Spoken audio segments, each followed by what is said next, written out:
അല്ല അല്ല എന്താണ് ഇന്നെന്തൊന്നുമില്ല അഹങ്കാരം.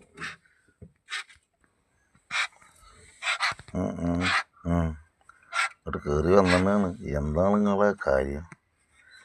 പേടി എന്നുള്ളൊരല്പം പോലും ഇല്ലല്ലേ?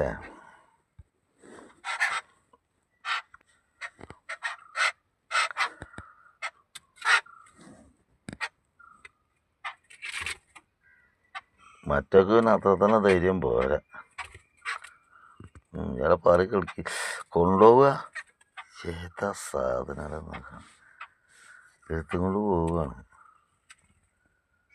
സപ്ലൈ ചെയ്യാൻ.